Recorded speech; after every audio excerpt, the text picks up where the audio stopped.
Hi, I'm Felipa, and this is day 62 of my year-long reading plan to complete this Bible.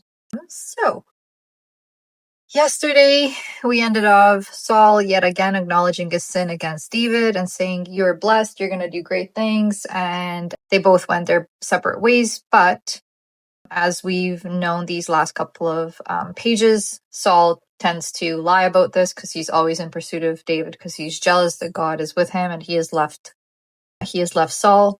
So David actually escapes into the Philistine territory to avoid Saul because he says, like, Saul's definitely going to seek me out. So he doesn't trust that. And so he takes a bunch of men, his two wives, and it says, Saul was told David has fled to Gath. And then here David pretends to serve the king Achish of the Philistines. So he goes and he attacks the Amalekites, and he invades the Geshurites and the Gezerites and the Amalekites, and he ends up like killing everybody and everything, and he doesn't leave man or woman alive, and he takes away all the sheep and oxen and all their stuff as a way to like essentially prove himself to the king of Achish. And so Achish puts his confidence in David, and Saul is very afraid of what's happening and the fact that the Philistines are about to go fight with Israel again. And he feels abandoned because he can't talk to God and he has nobody to give him advice. So he goes and he speaks to a witch to help him. And she ends up calling on Samuel.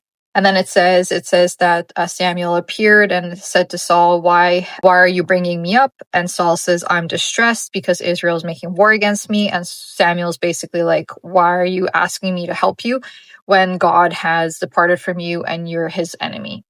And so Saul is very upset and is basically told that Philistines will end up killing him and his family. So David goes to march with the Philistines, but he is rejected by their princes because they're like, this is kind of odd. Weren't you just fighting with Israel? Aren't you like the David that killed a bunch of our people? Why are you even here? You're not going into this war with us. And so even though he's on good terms with this Achish king, he dismisses David and says, you and your men need to go back to Israel. And then it says that some of the men came to Ziklag where David and his family were, although he was not there, and some of the men were not there. And they attacked Ziklag, burned it with fire. They took the women captives. They didn't kill them, but so when David and his men came to the city, they saw it was burnt with fire. Their wives, their sons, their daughters were taken captive. And so they go, David calls on the Lord and says, how, should I pursue them and kill them? And God says, yes, you should. And so David goes against them, and he ends up killing all of them, and he ends up recovering all of the people which were taken, and he ends up killing all the bad guys. And so then it says that he took some of the spoils and he essentially shared them with the men who were left behind, who were too faint, too sick, or unable to follow into battle. And he also sent a lot of the spoils and the stuff that they got from this battle across the land of Israel. And then we end on chapter 31, the deaths of Saul and Jonathan. So the Philistines fight against Israel, and all of the men have fallen. And Saul is pursued, and he says, I'm wounded by an archer.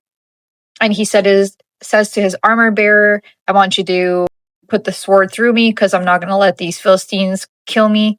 His armor bearer does not, because he's scared. And so Saul takes a sword, falls upon it. His armor bearer does the same. And so that's it. Saul's dead. His 3 sons are dead, all his men the same day. And it says that the men of Israel that were on the other side of the valley, it says that they were scared about what they saw that they fled because of Saul and his sons being dead. And so they fled their cities, and the Philistines came and dwelt in them. And the Philistines trump over this part of Israel. So that is it for day 32. Tomorrow I am moving on to the second book of Samuel because I am done the first book of Samuel. So I will let you know what I learn. Thank you for listening.